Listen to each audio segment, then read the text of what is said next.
히스기야 왕이 일찍 일어나 성읍의 귀인들을 모아 여호와의 전에 올라가서 숫송아지 7마리와 순양 7마리와 어린 양 7마리와 순염소 7마리를 끌어다가 나라와 성소와 유다를 위하여 속죄 제물로 삼고 아론의 자손 제사장들을 명령하여 여호와의 제단에 드리게 하니, 이에 수소를 잡음에 제사장들이 그 피를 받아 제단에 뿌리고 또 순양들을 잡음에 그 피를 제단에 뿌리고 또 어린 양들을 잡음에 그 피를 제단에 뿌리고, 이에 속죄 제물로 드릴 순염소들을 왕과 회중 앞으로 끌어오매 그들이 그 위에 안수하고 제사장들이 잡아 그 피를 속죄제로 삼아 제단에 드려 온 이스라엘을 위하여 속죄하니, 이는 왕이 명령하여 온 이스라엘을 위하여 번제와 속죄제를 드리게 하였음이더라.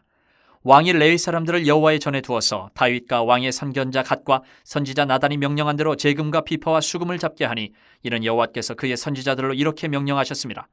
레위 사람은 다윗의 악기를 잡고 제사장은 나팔을 잡고 섬에 히스기야가 명령하여 번제를 제단에 드릴새 번제 드리기를 시작하는 동시에 여호와의 시로 노래하고 나팔을 불며 이스라엘 왕 다윗의 악기를 울리고, 온 회중이 경배하며 노래하는 자들은 노래하고 나팔 부는 자들은 나팔을 불어 번제를 마치기까지 이르니라. 제사 드리기를 마침에 왕과 그와 함께 있는 자들이 다 엎드려 경배하니라. 히스기야 왕이 귀인들과 더불어 레위 사람을 명령하여 다윗과 선견자 아삽의 시로 여호와를 찬송하게 하매 그들이 즐거움으로 찬송하고 몸을 굽혀 예배하니라. 이에 히스기야가 말하여 이르되, 너희가 이제 스스로 몸을 깨끗하게 하여 여호와께 드렸으니 마땅히 나와 제물과 감사 제물을 여호와의 전으로 가져오라 하니, 회중이 제물과 감사 제물을 가져오되 무릇 마음에 원하는 자는 또한 번제물도 가져오니, 회중이 가져온 번제물의 수요는 수소가 70마리요 순양이 100마리요 어린 양이 200마리이니 이는 다 여호와께 번제물로 드리는 것이며, 또 구베라에 드린 소가 600마리요 양이 3,000마리라. 그런데 제사장이 부족하여 그 모든 번제 짐승들의 가죽을 능히 벗기지 못하는 거로 그의 형제 레위 사람들이 그 일을 마치기까지 돕고 다른 제사장들이 성결하게 하기까지 기다렸으니, 이는 레위 사람들의 성결하게 함이 제사장들보다 성심이 있었습니다. 번제와 화목제의 기름과 각 번제에 속한 전제들이 많더라. 이와 같이 여호와의 전에서 섬기는 일이 순서대로 갖추어지니라. 이 일이 갑자기 되었으나 하나님께서 백성을 위하여 예배하셨으므로 히스기야가 백성과 더불어 기뻐하였더라. 우리들은 자신의 역할 또 위치에 따라서 그에 합당한 대우를 또 받기도 합니다. 대우를 받는다. 우리가 대우를 받는다. 이것은 그 사람의 어떤 그 사람의 역할이나 지위가 정말 가치가 있기 때문에 대우를 해주고 받고 하는 거죠. 한번 생각을 해보십시오. 한 나라의 대통령은 그 사람이 뭐 잘생겨서 뭐 가진 게 많아서가 아니고, 그 사람의 대통령이라는 그 위치가 너무너무 한 나라의 대표라는 중요성이 있기 때문에 우리는 각별히 존경하고 대우를 하는 겁니다. 그 대통령이라는 지위와 그런 것이 있기 때문에. 그렇다면 온 우주의 주인이시고 창조주이신 하나님께 대해서 우리는 어떤 대우를 해드려야 될까? 도대체 어느 정도의 대우를 해드려야 충분할까? 한번 생각을 우리가 해보면 좋을 것 같아요. 오늘 왕이 된 히스기야는 제일 먼저 한 것이 어제 본문에서 성전 청결부터 시작을 했어요. 이제 성전이 다 무너졌던 성전들을 다시 정리정돈하고 깨끗하게 준비를 다 했습니다.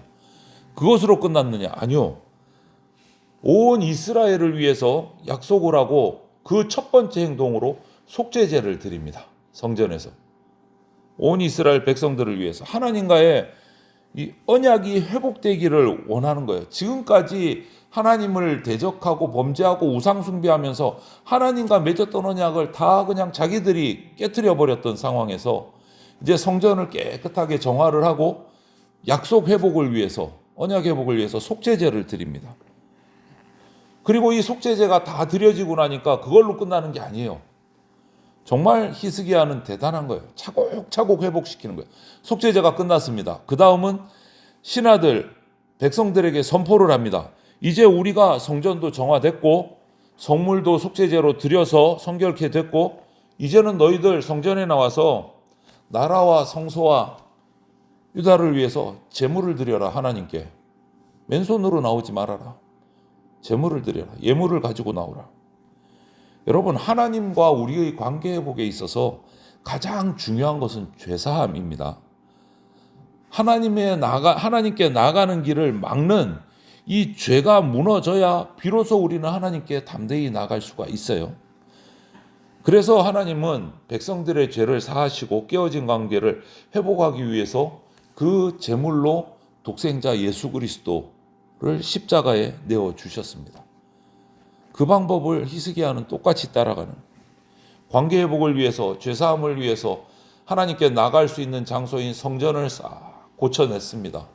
그리고 백성들과 함께 나와서 속죄제로 드리면서 예배를 드렸어요. 그리고 나서 뭐 하라고요? 하나님께서 독생자를 제물로 내어주신 것 같이 너희들 하나님 앞에 예물을 가지고 나오라 선포를 해요.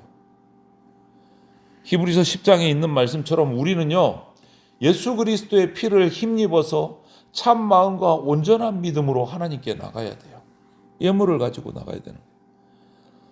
하나님은 우리에게 마땅히 경배받아야 할 분이세요. 누구도 이거는 거부할 수가 없는 거예요. 히스기야는 이것을 알았기 때문에 성전을 깨끗이 하고 속죄제를 드리고, 그런데 거기다가 더해서 속죄제를 드리고 이렇게 예배할 때 무엇을 더했습니까? 찬양대를 조직했어요. 다윗 임금이 말한 그대로 말씀에 따라 찬양대를 조직해서 제금과 비파와 수금을 잡고 그 제사를 드리는 동안 계속 하나님을 찬양합니다. 번제와 함께 아삽이 지었던 그 시로 편으로 노래하고 나팔을 불고 경배와 찬양을 계속 드려요. 이 모든 것이 마쳐질 때까지.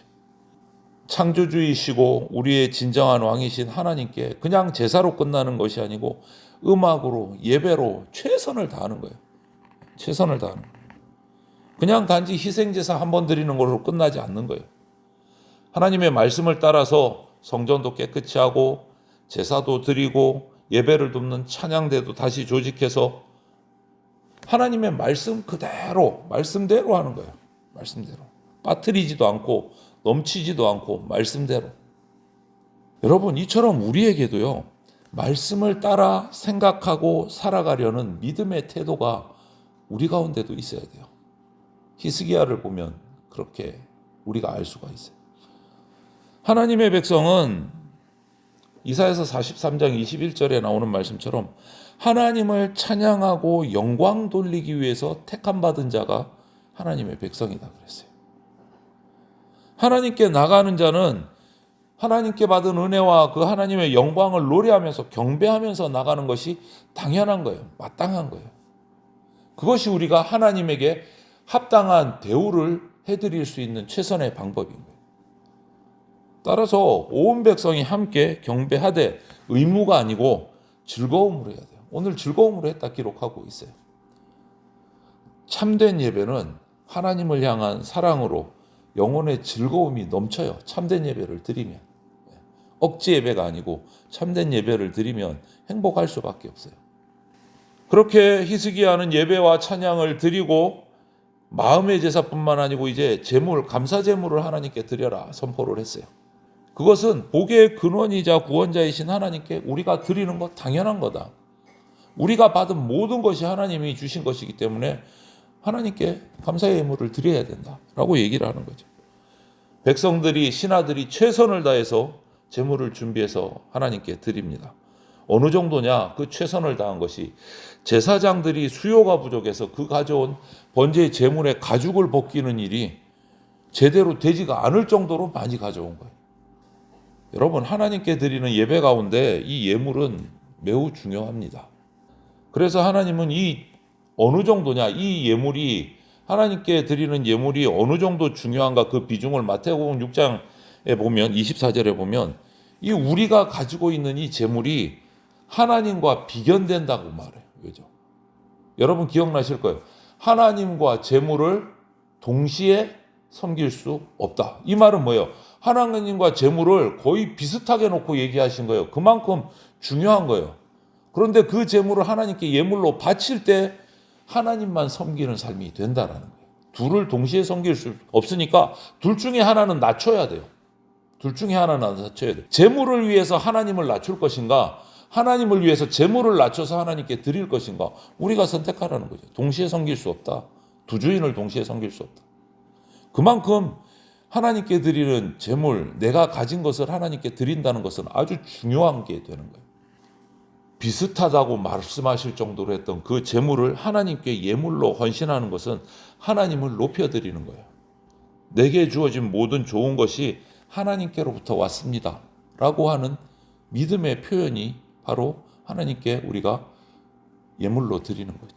입술로만 고백하는 게 아니고 자신의 것을 드리는, 진심을 표현하는 진짜 예배가 되는 거예요. 그래서 하나님께 나오는 사람은 빈손으로 나와서는 안 된다라고 출애굽기 34장에 또 그렇게까지 말씀을 하셨어요. 여러분, 하나님을 향한 진심 어린 참된 예배에는 헌신이 필요합니다. 이제 보십시오. 히스기야가 왕이 돼서 지금까지 하나하나 첫째, 둘째, 셋째 해온 것이 전부 말씀에 따라서 했어요. 지금까지 무너졌던, 아버지 왕 때 다 무너졌던 것을 처음부터 차곡차곡 말씀대로 회복시키기 시작합니다. 성전을 회복시켰습니다. 제사장과 레위인들을 다시 세웠습니다.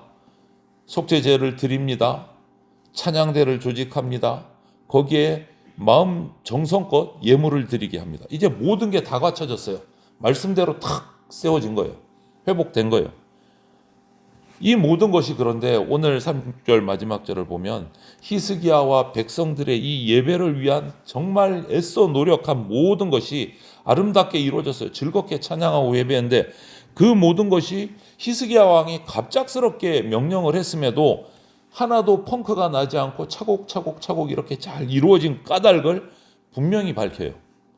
뭐라고 말씀하십니까? 36절에 이 일이 갑자기 되었으나 하나님께서 백성을 위하여 예비하셨으므로 히스기야가 백성과 함께 더불어 기뻐하였더라.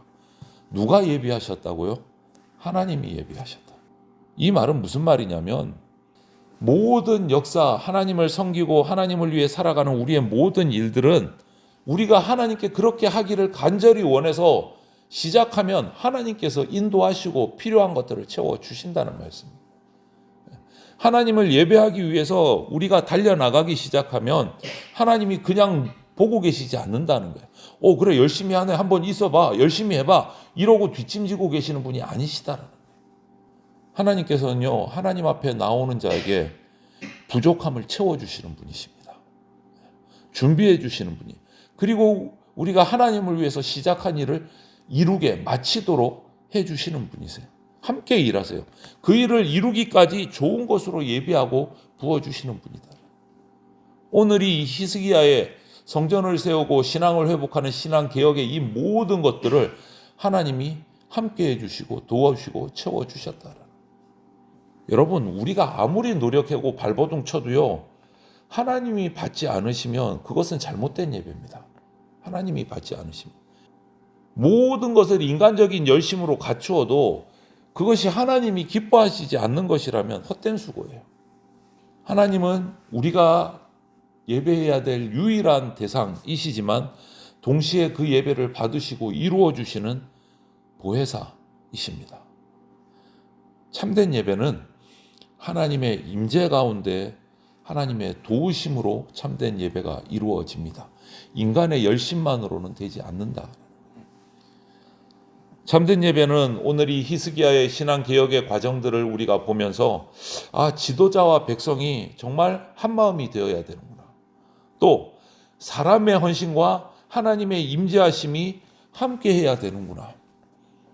눈에 보이는 어떤 예술적인 요소들, 또 눈에 보이지 않는 성결함으로 준비되어야 되는구나. 우리가 이것을 깨닫게 돼요.